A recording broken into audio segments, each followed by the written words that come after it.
Well, first, thank you for having me, Joe, in the Philanthropy Roundtable. And thank you to the Davidson Foundation for hosting this event. Davidson Foundation has been working with my organization for a number of years, as has the Berndy Morgan Foundation, Deb and Vicky, Rhode Island Foundation, Jessica David, Quicken Loans, Jamie Shea. So there are many people here that we've had the pleasure of working with. Pam, of course, the New Economy Initiative.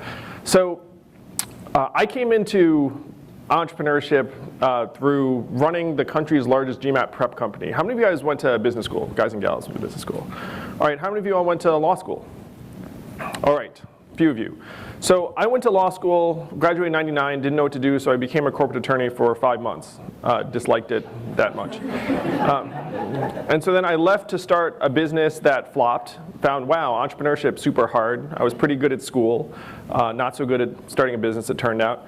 So then the way I got better was I worked with a more experienced entrepreneur for a number of years, and then another one, and then I became the CEO of the country's largest GMAT prep company, Manhattan GMAT. So when I was there, I personally taught the analyst classes at McKinsey, Goldman Sachs, JP Morgan, Morgan Stanley, and I thought, wow, we sure do have a lot of really talented, smart, ambitious people doing the same things in the same places over and over again, and a lot of them weren't even that pumped about it. Like, a lot of them were going to business school to hit the reset button, and then like they would want to talk to me about entrepreneurship. So then my company was acquired by the Washington Post in 2009. I made a list of the problems that animated me, and the biggest problem was that we had so much talent doing the same things in the same places and not enough building businesses around the country. Now, Joe referenced the fact that startup activity is down around the country. Do you guys have any possible explanations for why that might be? Perfect. Thoughts? Great, thanks. Please, we have Q&A at the end of this too, so please just, at this point, I mean, we have like a pretty intimate gathering here. So yeah, why do you guys think startups are down around the country? Regulation. Regulation is one possibility. What else do you got? Student debt. Recovering economy. I've got a theory, and that theory is Amazon. 43% of e-commerce, just 15 billion, keeps on going into it. What were the opportunities that a lot of entrepreneurs started with? Retail, mom and pop shops. If you look at the trajectory of most entrepreneurs, that's where they started. So if you knock that leg of the stool out, then Kevin Plank never sells flowers and then never morphs into Under Armour. Daniel Lubetzky never sells watches at the mall, never morphs into Kind bars. So at this point, we've just kicked out the first developmental stage of many entrepreneurs because it's all gone to Amazon. All right, so back to the story at hand. So I was animated by the fact that, hey, we have all this talent doing the same thing over and over again. And I thought they wanted to build businesses in Detroit, Providence, New Orleans, San Antonio, et cetera. So I said we should make that happen for them. So I started an organization, Venture for America, in 2011. I put in $120K of my own, and our budget was $200,000. So it was people I called and guilt-tripped and was like, hey, don't you love America? They say, how much does it mean if I say yes? And then I say, 10,000 minimum. And they say, sure, I love America. So that was in 2011. And then we've grown, thanks to many people here in this room, to more than 5 million per year. We have hundreds of applicants from around the country, and now hundreds of graduates who've started dozens of businesses, some of which are generating millions in revenue, raised millions of dollars, employ dozens of people. So I'm here to say, first, I want to celebrate you all for thinking about supporting entrepreneurship in earnest. One of the things that I have seen is that philanthropy looks to entrepreneurship when things get bad, more or less. When things are great, philanthropy wants to support culture, arts, direct service provision, and good deeds. And then when things get bad, it's like, oh my gosh, like we need to do something that generates value at that first step, especially since many of you, the fortunes that were made were built on entrepreneurship. How many of you is that true for? Like the folks that, right? I mean, virtually everyone, because that's the way fortunes are made. And so the fact that philanthropy is now turning to entrepreneurship, I see as a glorious, wonderful thing worth celebrating, and I want you all to lean into that, to know that that is the way that value has been created throughout American history. Now, with that said, with that celebration as context, I want to prepare you for great, grave difficulty, because philanthropy supporting entrepreneurship is super excruciatingly hard and rough. Some of you might be nodding silently to that. So I'm going to outline a few reasons why it's so bad. So the first is that entrepreneurship endemically is super unpredictable, uncertain, and fraught with failure. if you're a professional investor, let's say you're a venture capitalist in Silicon Valley or you're an angel investor in Boston, what proportion of companies and investments that you invest in do you expect to essentially fail or not return your money? Over 90%. 50, 90. So that's the range. It's typically around 80%. You expect 80% of the investments you make not to work out, not to return your money. So why is it then that people do this for a living? It's because they expect that handful of winners, that 10%, let's say, really in some ways, sometimes just one company, to pay off so dramatically that it gives you all the money back and then some. It's called a power law distribution. So it's that you're not looking at a bell curve statistical distribution. You're looking at like power law. It's like either you had a winner or you didn't. Now this is the case for investors that are investing purely for monetary reasons. It's just like, I want to make as much money as I can, and I'm still going to fail 80% of the time. So if you're a philanthropy looking to invest in entrepreneurship, you typically have another layer of motivation that's non-monetary. It might be, hey, I want to invest in my region. It might be, hey, I want to invest in particular types of entrepreneurs. So you're taking what's intrinsically a really difficult, failure-laden process and then ramping up the level of difficulty, typically. The second thing is, how many of you know an entrepreneur, or know several entrepreneurs? Probably all of you, right? So please shout out some of the qualities that you associate with them or the other entrepreneurs that you know. Like, what are the common themes to entrepreneurs? Risk takers. Risk takers, resilience. Stubborn. Curious. All right, are these people remarkable, unremarkable, above average, below average?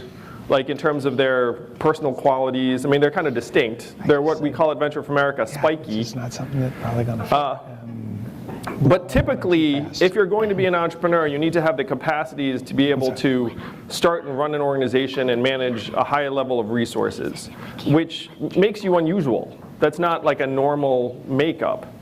And so the second reason why supporting entrepreneurship as a philanthropy is so rough is that you're typically looking for people with like a select set of qualities, but philanthropy wants to be inclusive. Philanthropy wants to go to a broader group of people and say, hey, like these situations are not ideal, let's try and improve them, but let's not be really rough as to who we're including. So that's the second major reason why philanthropy and entrepreneurship very, very difficult. And then the third reason is that entrepreneurs tend to be a little bit crazy and not great at certain structured organizational processes. And as professional managers and philanthropists, you tend to have structures and processes and tend to be fairly above board. Now, I have the virtue of being sort of a hybrid in that because of my 5 months as a lawyer, I can dress in a suit and show up to things.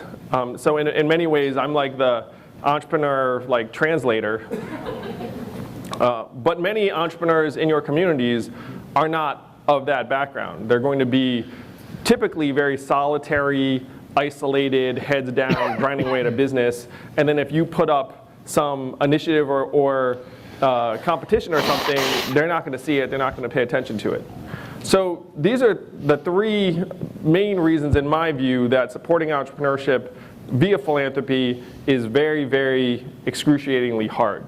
Now, I want you all, again, to lean into it and say, like, oh, he says it's super hard, but you still need to do it. You should do it because it's so important, because as a society right now, we're losing it. We genuinely are losing it.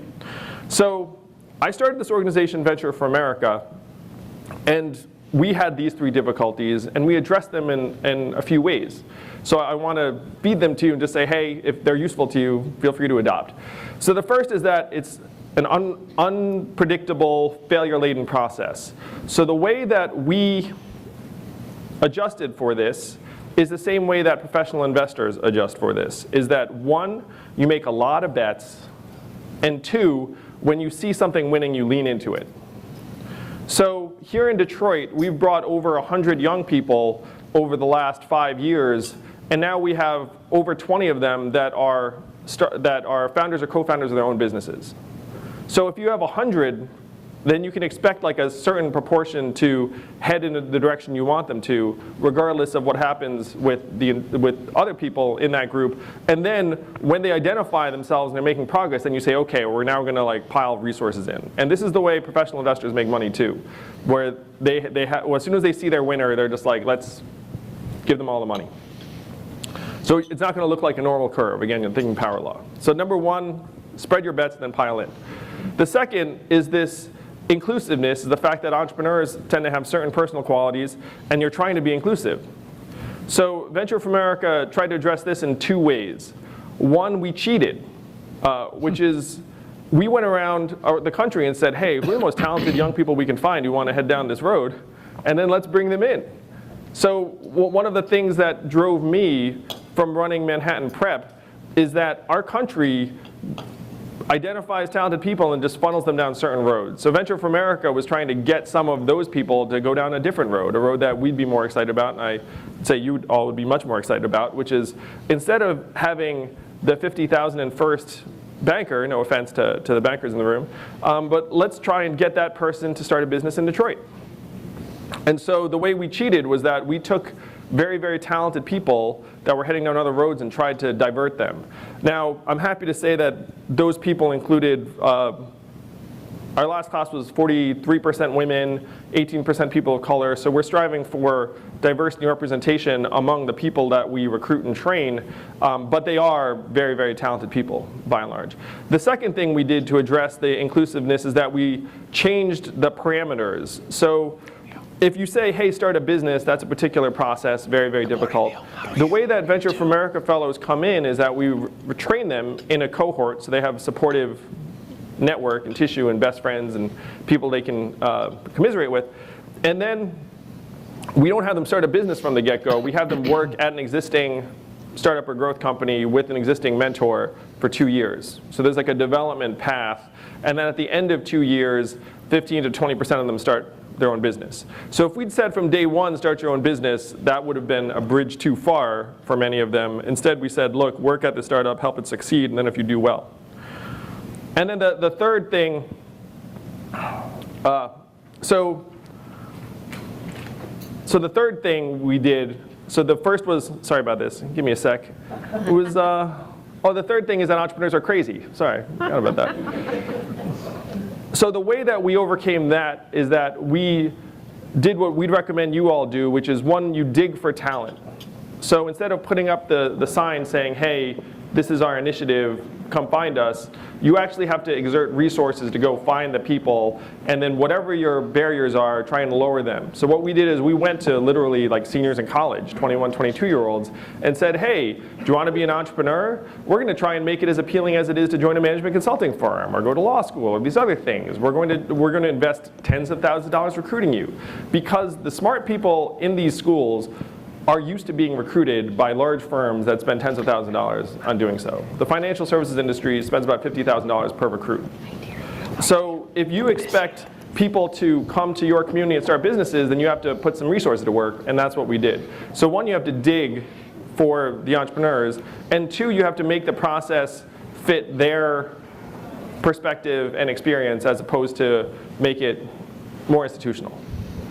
So those are the things that we've done to try and overcome these obstacles and difficulties to some success. And what I want to close with before I take questions about any of this is I got asked a question in Cleveland. I was there at the Bernie Morgan Foundation, and someone in the audience was a parent. So I'm a parent. I have a five-year-old son and a 2-year-old son. And he asked, why did you think that you could start a business? To me personally. And I thought about it, and I was like, why did I think I could start a business? And the answer I came up with was that my parents had told me from a very young age that anything someone else could do, I could do. And so if someone else could start a business, then I must be able to start a business. Now, that was true as far as it went. But there were many, many other inputs I'd gotten all throughout my life that made me think that if I put $120,000 of my own into a nonprofit and then convinced other people that this was a great idea, that it would grow, it would evolve, it would attract people. It was what's called a mindset of abundance. And what right now the struggle in many of our communities is the tension between a mindset of scarcity and a mindset of abundance. And the problem with supporting entrepreneurship is that you cannot simulate a mindset of abundance. You can't fake it. Like if you can put on a brave face and say, hey, I think things are going to work out, but if you don't actually believe that deep in your heart and spirit and soul, then it typically will come out because you're going to be doing it for, let's say, 5 years in a row. And so at some point, if you don't truly believe that, it ends up not being true. So for most people in American society, they did not receive that consistent reinforcement that a mindset of abundance actually is accurate and is well served. Most people, they got a series of messages saying like, yeah, dream big, you can do anything, but their lived reality is very, very different from that. And they sense on some level that the message of abundance is actually false. So from our perspective, the goal is to try and create a genuine mindset of abundance in as many people and communities as possible where they can see that it is something that they can do. There's that saying that I'm sure you all know, that you can't be what you can't see. So if you can show people what's possible among their peers and their role models, what I do with college students, almost immaterial because I'm a middle-aged Asian guy in a suit and I'm shiny. But if you say to them, hey, this is your buddy and peer from your college who's 2 years older than you, who then went to Detroit and worked at a startup and now started a company that sells shirts for short men and is going to be on Shark Tank October 22nd, then they look up and say, wait a minute, I know that person. They were in my fraternity or my club or whatnot, and I'm as good as that person, so if that person can do it, I can do it too. And so you have to instill that sense of possibility as directly as possible just by making it real for someone that is touching the people that you're trying to elevate. So that's where I'm going to wrap it. Would love to take any questions. Just want to say thank you again for devoting yourselves in this direction. Entrepreneurs are my favorite people, but a close second are philanthropists that support entrepreneurs. So thank you all, and thank you for having me, Philanthropy Roundtable. Love you guys too.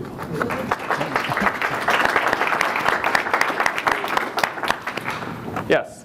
So Victor, my name is Liz, and I run angel funds in Montana. And I want to sort of go back to your comment about Amazon.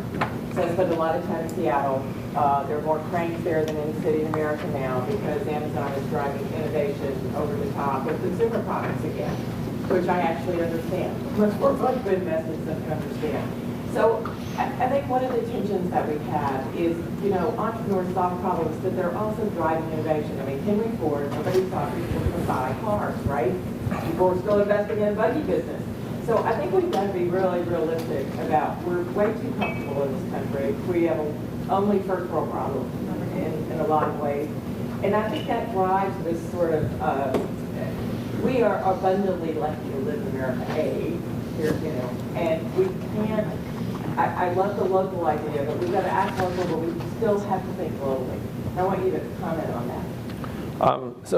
It's flattering. I think you mistook me for Victor Huang from the Kaufman Foundation, who's like my doppelganger. Oh yeah. He's very handsome, so I always appreciate the comparison. And that is one of the tensions, because if you're a foundation based in a particular region, you want to support businesses in that region. But at this point, business is global, competition is global. And so that's one of the great difficulties. One of the things that we've seen with Venture for America is that a successful business might take root in Providence, Rhode Island, and then get offered a lot of money from Silicon Valley investors and then move to Silicon Valley because they think that is what they need to do to compete. Now that story, and the company I'm thinking of, Jessica might know it, that company, so a lot of, Silicon Valley has its own particular version of entrepreneurship that involves essentially just home run swings. So it's like, hey, company in Providence, congratulations, we're going to make you a home run swing. Here's $40 million. You're going to be on top of the world until you don't hit projections, and then we turn on you because with that $40 million investment, you needed to produce at like a $200 million level for it to make sense. And if you did not, then we will ignore you / recap you, and then everyone who works for you is going to leave you because all their options will soon be underwater, and instead of being the princes of Providence, Rhode Island, you are now the failed entrepreneurs of Silicon Valley.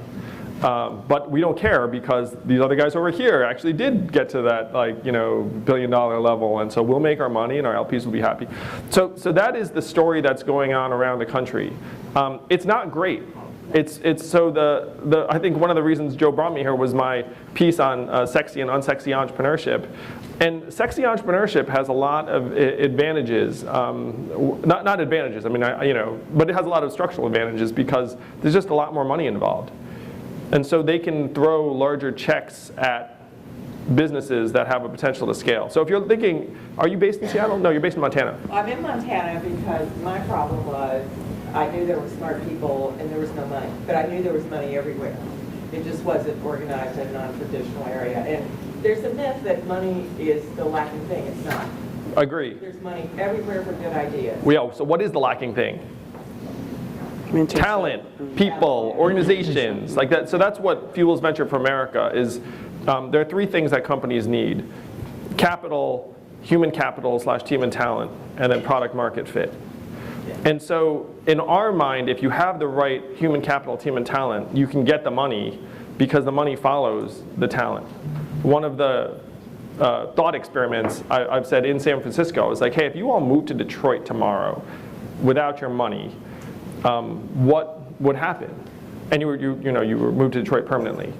The next day, all of the venture capitalists would move from Sand Hill Road to Detroit because that's they would just come and follow the talent. So if you want to control the creation of value, you need to participate in the war for talent. And right now, unfortunately, the war for talent also is such that certain firms and industries are betting big and playing big, and it makes it so that it's also winner take all in that space. Other questions? This is a fun convo. Yes? How are you incorporating? And just introduce yourself. Okay. Yes, thank you. My name is Robert Ferris, and I'm the chairman and president of the Konimbi Foundation. And I'm wondering, how are you incorporating Regulation CF into Venture for America? And what is Regulation CF?